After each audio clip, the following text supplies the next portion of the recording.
It's an interesting journey. I would say that, I was fully focused on just being a player for the longest time, and just with family circumstances and needing to make some money and stuff, I started goalie schools and teaching kids all around my neighborhood in Winnipeg, and then it just kind of expanded to all the different locations that I had played.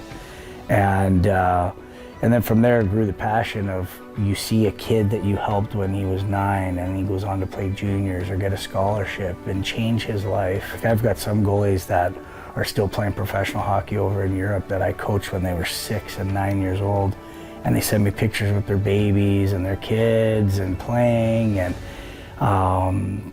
that is just the greatest thing ever. And you get this such a good feeling, like all of us, when we help somebody and it goes well, you get this real big rush of joy. And so it's almost like a drug. You just get addicted to wanting to help people achieve their dreams.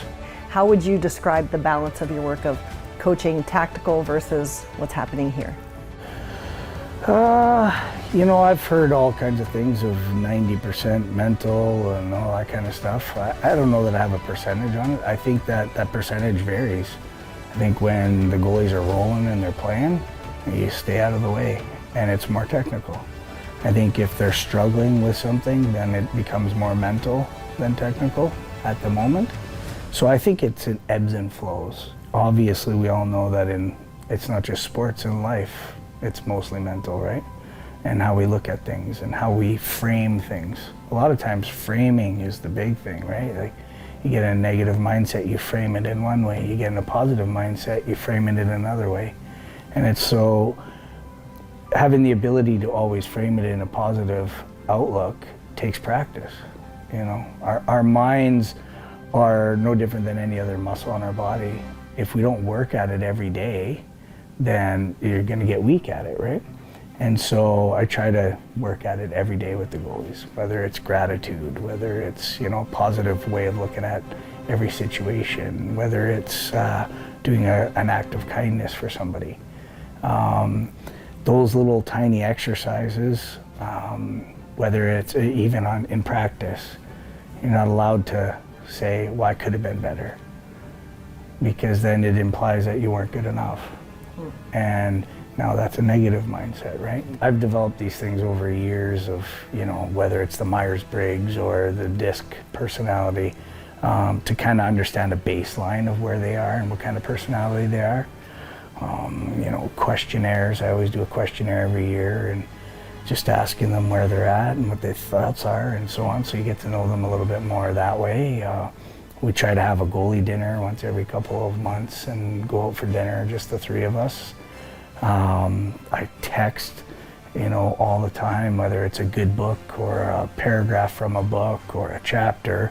If it's a video, sometimes it's a funny video, an old school video of goalies making skate saves, and I'll send it to the goalies, and we'll say it's old school day tomorrow or something, But it's just constantly letting them know that you care about them and that you're thinking about them. I think that I heard an expression from a friend of mine, Gordon McFarlane, a long time ago, was people don't care what you know until they know that you care. And so I've kind of always kept that in the back of my mind, that unless you really truly care about them, they're really not listening, because they want to know that you have their best intentions at heart first. Let's get into the position. Okay. So, there's that old cliche, I hate it, but it's goalies or voodoo. Yeah. What do people not understand about the position? I know that's a big question. Yeah, well, I've heard it. I've had my hockey schools for years, and if you asked any parent, their son wants to be a goalie, right away their first answer is, oh no, right? And A, this is going to cost me a lot of money, and B, is my kid weird? I would say that it's the exact opposite. I think being a goalie is the greatest blessing you could ever ask for.